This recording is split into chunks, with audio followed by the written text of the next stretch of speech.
What is up, guys? Dzeeff here, coming at you on GalacticGod's channel. I appreciate him letting me post another guest upload. And today we're doing Crystal Beasts with kind of a twist. It's not the same twist that I posted on my own channel last week, which was Crystal Beasts Phantom Knights, which is still an interesting deck profile, probably a little more quote-unquote like competitive than this one. But this one is a ton of fun, and I really want to show you guys it. So let's just get started. To start off, we have 3 Crystal Beasts Sapphire Pegasus. By far the best Crystal Beast in the entire deck. It's the only Crystal Beast that like has everything going for it, where it has like a good attribute, it has a good level, it has a good effect, and it has a good attack. So we're definitely maxing out on that one.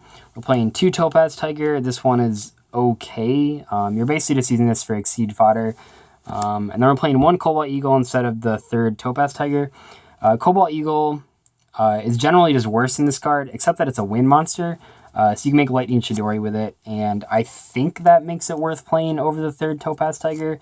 Generally speaking, these cards don't really matter other than Exceed materials, so the 600 attack difference doesn't really matter. And then I'm also playing 2 Ruby Carbuncle. I actually hate this card. Ruby Carbuncle, admittedly, has an amazing effect, but everything else with it is just terrible. Really bad stats. Obviously, 300 attack isn't doing anything. It being level 3 is super awkward because you can't really exceed with it at all. It's just not that great. But its effect is killer, so we have to play at least a couple copies. I usually stick to 1 or 2, and in this build we're going to play 2. So yeah, that's it for the Crystal Beast monsters. What's really cool about this version is I'm playing 3 Destiny Hero Diamond Dude. So Diamond Dude, if you don't know what it does, it's really cool. So basically, once per turn, you can excavate the top card of your deck, and if it's a normal spell card, you can send it to the graveyard, and then during your next turn, you can activate it from your graveyard, completely cost-free. If it's not a normal spell, it just goes to the bottom of your deck, which is fine. But it's really cool because all the Crystal Beast spells and traps, spells are extremely powerful. So you can just get them for free off the Diamond Dude. We also have some other cool stuff we can hit that I'll talk about in a second. But Diamond Dude just really makes this deck really fun. Diamond Dude's like one of my favorite cards, and I'm just excited to play it in one of my favorite decks. We're also playing 2 Summoner Monk. If your hand is good, you can use Summoner Monk to get Sapphire Pegasus to make it like really, really good. If your hand is not so good, you can use it to get Diamond Dude to hopefully hit like a good spell. Just a super versatile card. One of my tech cards in this deck is 1 Debris Dragon. So Debris Dragon can bring back a Ruby Carbuncle from the grave to go into a Clearwing Synchro Dragon, which is definitely a powerful play. A lot of the times in the mid to late game, you're really not using normal summon on anything because you're just like using Beacon and using Promise and stuff. So just having like a free level 7 Synchro is just incredible. And yeah. For the spells, we are playing 2 Rainbow Ruins and 1 Terraforming. A little bit on this. So playing 3 Rainbow Ruins isn't necessarily incorrect.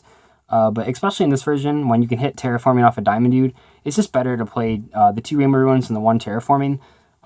You almost never want to have multiples of Rainbow Ruins in your hand, so by playing a Terraforming, if you draw a Terraforming and activate it to take the Rainbow Ruins to your hand, at that point you now only have 1 Rainbow Ruins left in deck to dead draw, whereas if you were playing 3 copies of Rainbow Ruins and like the Terraform was Rainbow Ruins, so you draw your Rainbow Ruins, activate it. Now you have 2 dead cards in your deck still.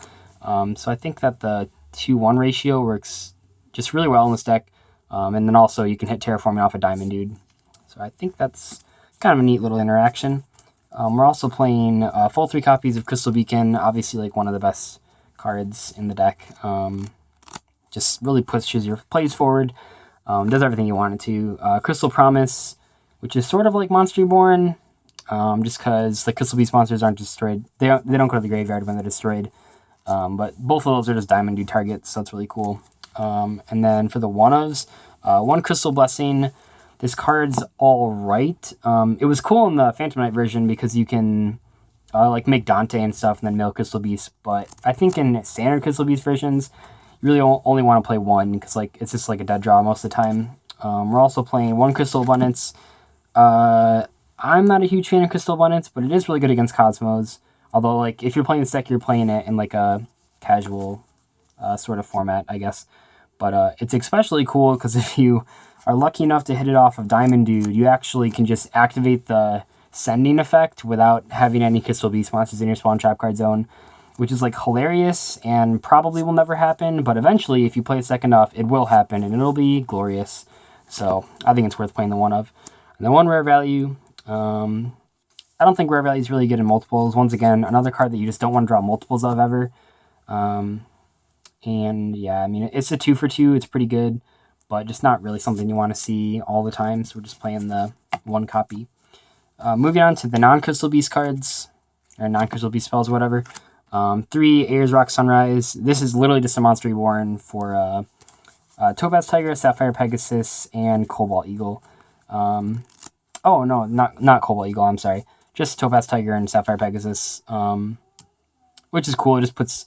It's cool because it like a trigger Sapphire Pegasus because it doesn't negate the effect of the monster. So it just pushes your plays forward. 2 Instant Fusion.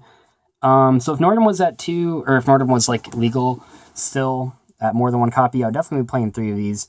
But as I've been testing, I just realized, just in general, Thousand Eyes Restrict isn't that great. Nordum's cool because, like, and a lot of times doing the same thing, too. Nordum's usually going to a Castell to get rid of a monster, and Thousand Eyes is, like, just spot removal. But the Norden, when you go into Castell, like, leaves a 2,000 body on the field, where, like, the Thousand Eyes is just, like, a straight 1-for-1 spot removal. So pretty much after you resolve the first Instant Fusion, you really don't want to see a second one. But I think it's still worth playing 2, because you want to see it early, because Norden's really powerful. And if we're playing 2, we might as well play 1,000 Eyes, because they'll come up eventually. I don't think playing 3 is correct, even in a deck with Summoner Monks, because, like, trust me, like, there's been times when you, like, open 2 of these, and it's just really, really bad. So just playing 2 of those. And then we're playing 1 Destiny Draw. I don't think you have to play more than 1 of these. It can get you out of hands where you have, like, way too many normal summons, just by getting rid of the Diamond Dude. I don't know. You can probably cut this if you really want to, but I think it's good just for, like, if you draw multiple Diamond Dudes, and then, like, your other cards are, like, Crystal Beast cards that you can't activate, just to, like, dig for, like, better cards. And then one of the cards that I'm, like, super excited about is Symbol of Friendship. So this came out in Millennium Pack. It has some, like, ridiculous requirement where, like, if you draw it for your normal draw phase, and you have no monsters, and your opponent has 3 monsters, you can, like, reveal it in your hand and then activate it. That's probably never going to happen, if we're being realistic. But what's cool is that if you mill it with Diamond Dude, you can just totally bypass that, and then go straight to its main effect. And its main effect is literally just add any card from deck to your hand. Like, so you can just, like, hit this off a Diamond Dude, and then search whatever you need. It's crazy. It's really funny. Like, it's probably not the most consistent thing, but it is, once again, just like Crystal Abundance, it's, like, hilarious when it goes off. So I really just want to play 1 copy of that.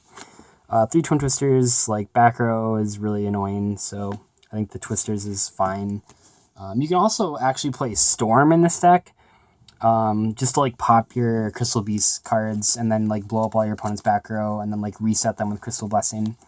If the format was more back row oriented, I would definitely play Storm, but it's not really, so it's whatever. And then just 1 Regeki and 1 Soul Charge, just the 2 sort of sacky one-ofs if you have. Soul Charge is really cool because we have a bunch of defensive rank 4s. The trap cards, we're just playing 1 Bottomless for Trap Tricks or Fleesia, and then 1 Solemn Scolding. I was just playing Warning, but Solemn Scolding is probably just better because, like, you're never going to have any set back row. So this, like, negates everything, so it's cool. And life point cost doesn't really matter. It's only another 1,000 life points.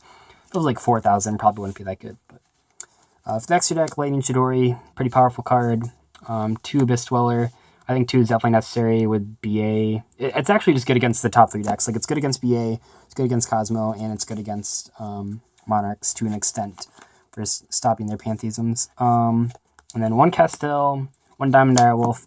Diamond Dire is cool because you can, like, pop the Crystal Beast monsters and then they go in the Spell and Trap card zone. But most of the time, if you're making 2 rank 4s, you're going Castell to shuffle a card back, and then Diamond Direwolf, and then using Diamond Direwolf to pop the Castell.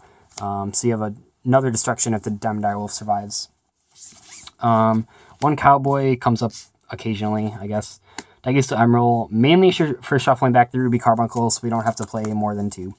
And I thought about playing Pot of Dichotomy, but I think it's way too slow right now.